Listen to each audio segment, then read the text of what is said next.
So it's my great pleasure to present you my master thesis and some first results. I worked on an agricultural topic in the peri-urban region of Dakar. And as you see, I worked on the salad field, and I tried to look at the interactions between the salad, the subsurface, and the deeper soil. So the exact title of my thesis is the Assessment of Element, Nutrients, and the Quality of Organic Matter in a Cultivated Lands of Lendeng, Rufisque. So the first question we will ask is, where is Lendeng? Because even some Dakar people don't know where it is. And basically, it's an agricultural surface near Dakar, and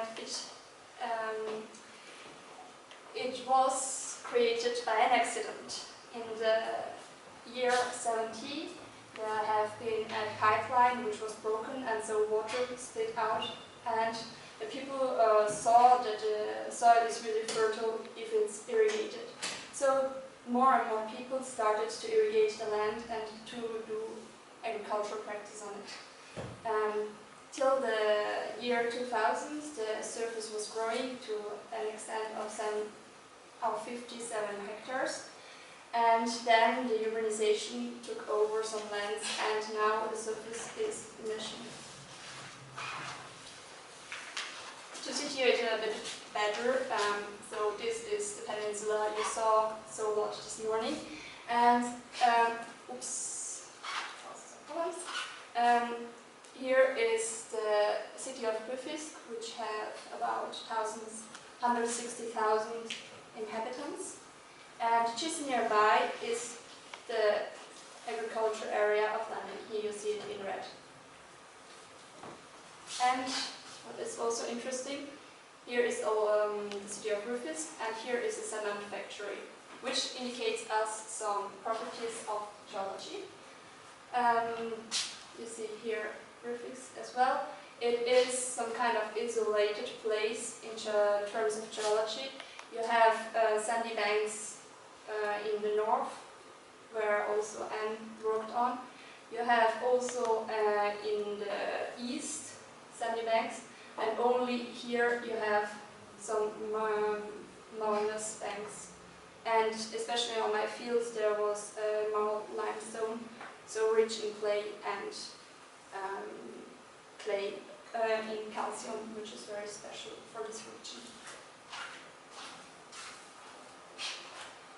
Coming to my field, I just looked at processes in one little parcel, which is called La Planche, and it was 2 of 7 meters, and we planted salad on it because it's a vegetable often cultivated in Lendeng.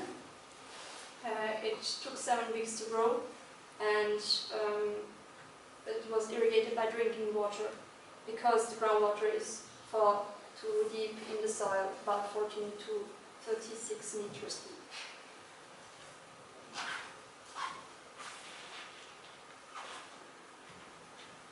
But what is the problem actually of Lendeng?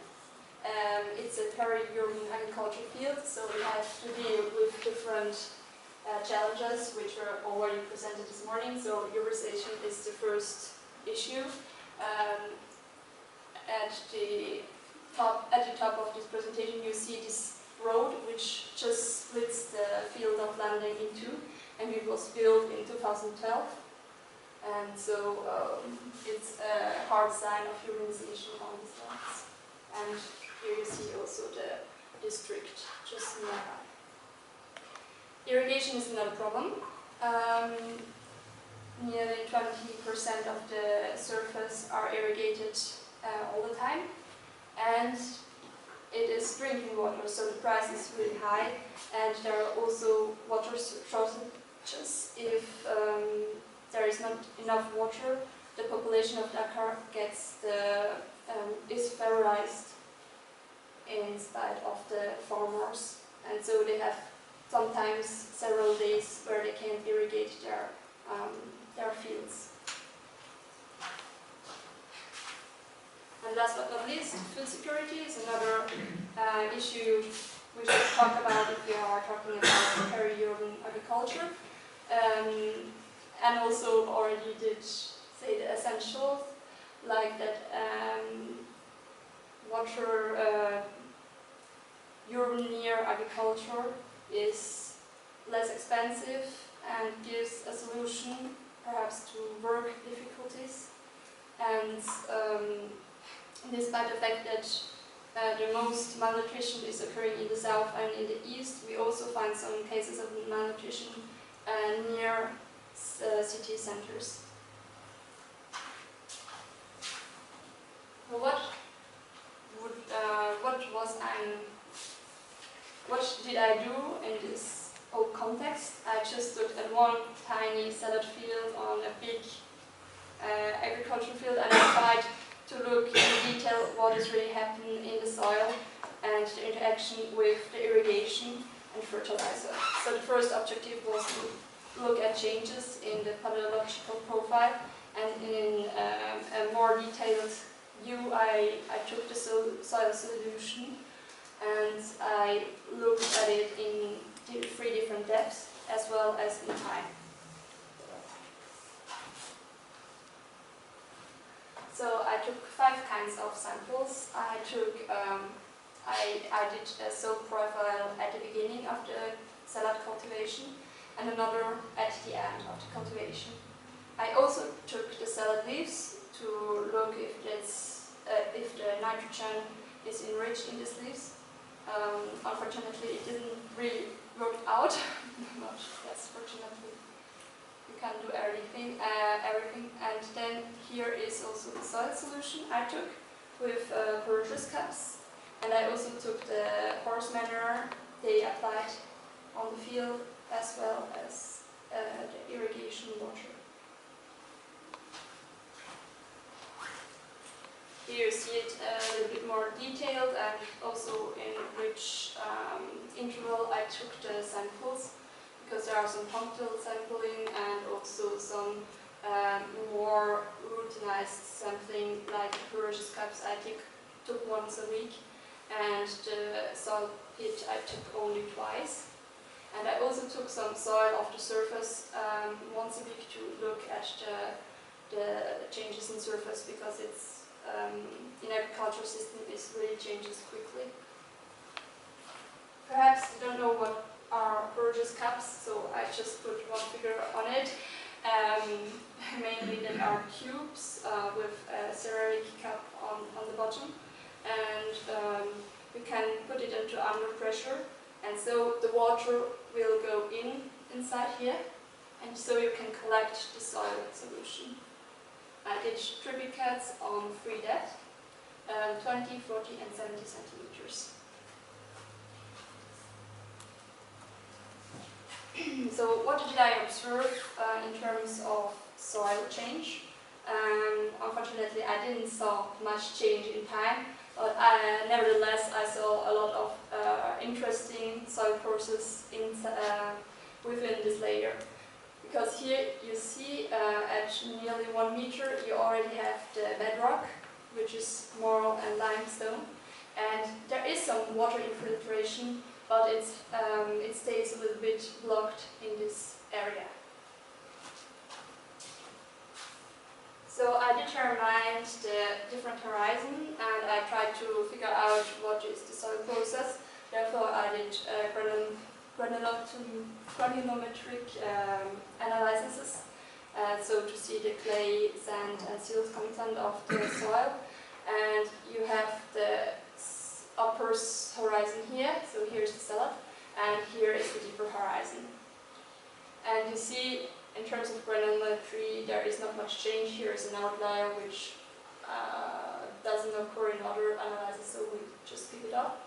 But you have a small increase in clay minerals, the fine fraction of soil here and here.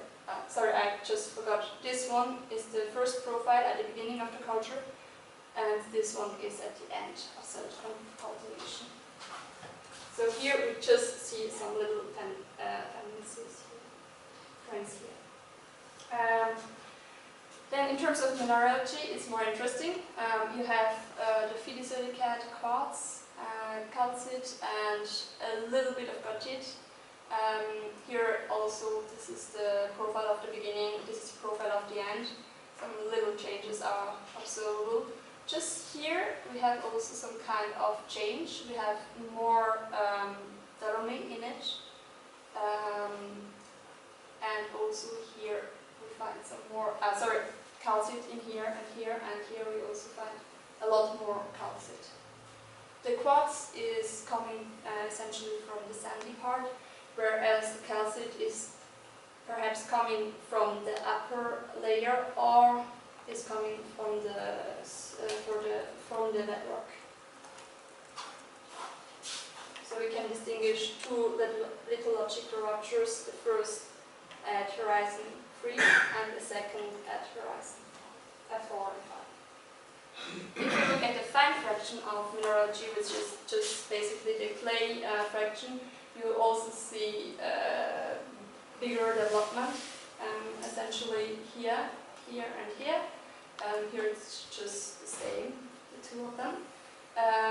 And what is really interesting, we find some polygostite in it, which normally comes from arid zones, but can also be created by a big change of wedge and drying action.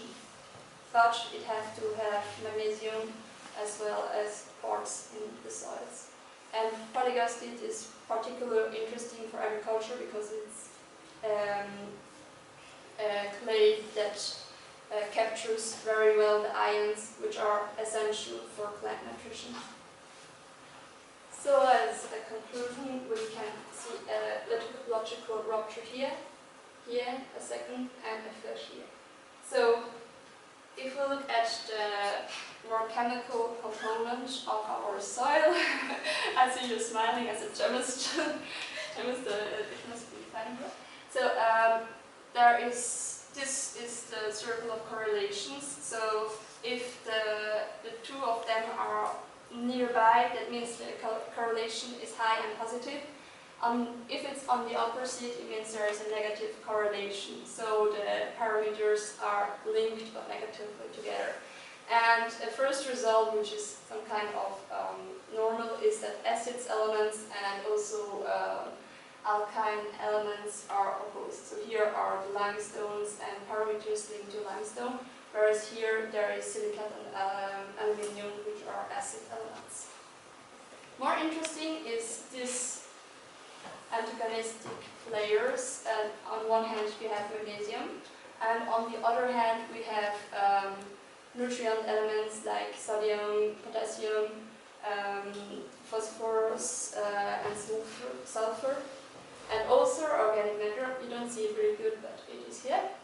And that means that all these elements are really linked together and are probably linked to the surface of my soil, whereas the deeper layers are more linked to magnesium and mineral activities. And another thing to mention, what you perhaps also heard in the presentation of Ken, is that there is an antagonistic play between magnesium and potassium and sodium.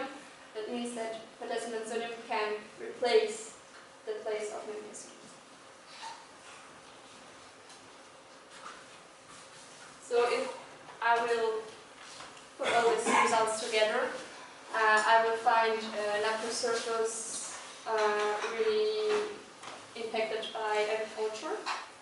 An A, which is the interface between organic material and mineral material, and then 3 different layers which are perhaps even disconnected one to another, which are influenced by mineralogical process.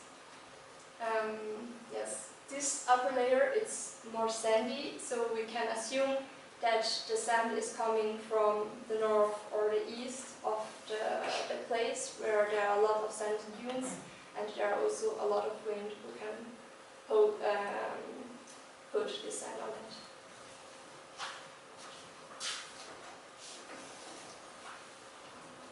But the soil is only one part of the whole ecosystem of soil. There's also a lot of interfaces, and they are pretty important because they are filled up with water, with soil water or soil solution as we call it. And with the porous cup we can see some development in here. I did a spatial and time-dependent correlations, and I recognize that there is a lot of correlation in depth, but with time there is nearly none correlation. Only the pH is varying in time, and fluor, but it's not really present, and also some organic matter parameters. On the opposite, in spatial, you would nearly have area parameter, which is varying in the depth. Only phosphate, calcium, phosphate, ammonium, and potassium aren't significantly correlated to spatial results. So I just pick up one or two of these results. The pH, which will talk to you perhaps the most. We have here sampling weeks starting from 0 because you have to put the porous cup in place in the first measures you're not allowed to use, but I just put it to get started with it to see if there is perhaps some variation in placement. So these are the weeks, just to the 7th week, where they start to harvest the salad. And first they put horse manure on it, then they planted the little sprouts of salad, and in the 4th week they put fertilizer and PK on it, and afterwards it was just irrigated regularly. They had about only 6 millimeters per day, but they irrigated twice, once in the morning and once in the evening, if there hadn't been a water cut, which was really frequent at the end.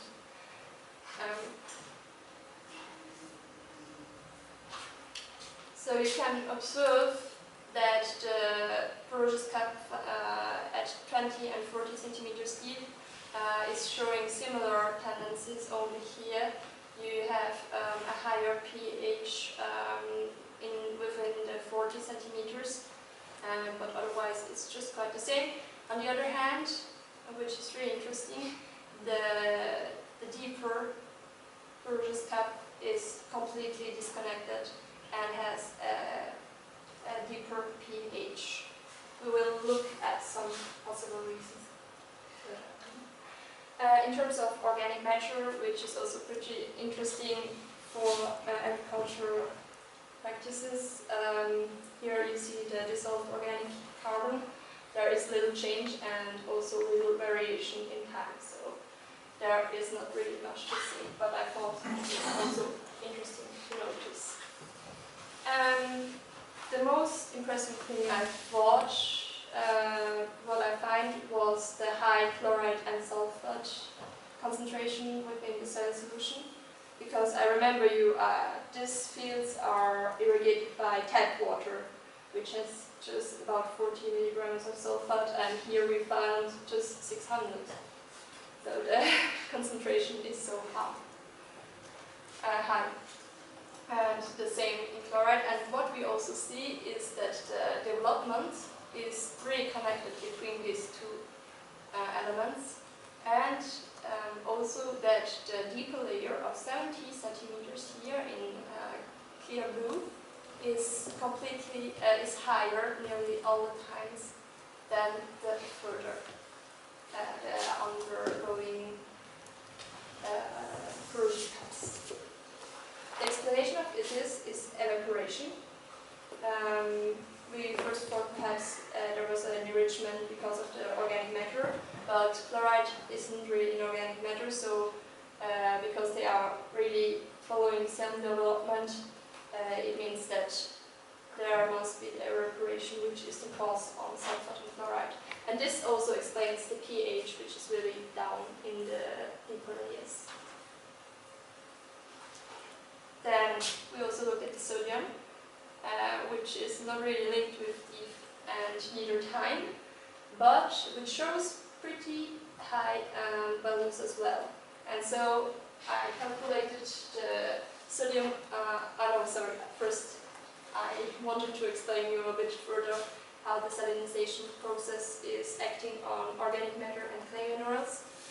So you have first calcium and magnesium, which is the binder between the clay complex and humic acids. And then there is the sodium and potassium coming and replacing it, and therefore there is two developments. First, the potassium is only replacing it, and the clay is flocculated, but stays in place. And in a second step, it can even disperse the clay because there is also protein arriving. So as a result, the soil can lose its clay, its organic matter, if there is too much salinization. So now I'm coming to the SAR I calculated. Here are the sampling weeks, and here is the SAR value. I remember it's the sodic absorption ratio, and the limit of soil, sodic soils is about 13. And you see that in the beginning there are some who just skip off these values. But another criteria of saline soils is also the conductivity, and here the limit of saline soils is about 4 microsieverts per centimeters. And here you see that in the deeper layer, nearly all of the measurements were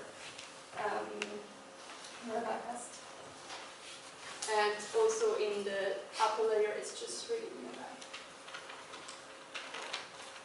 And also you have to look at the pH of the water pH of soil to analyze if there is acidic soil.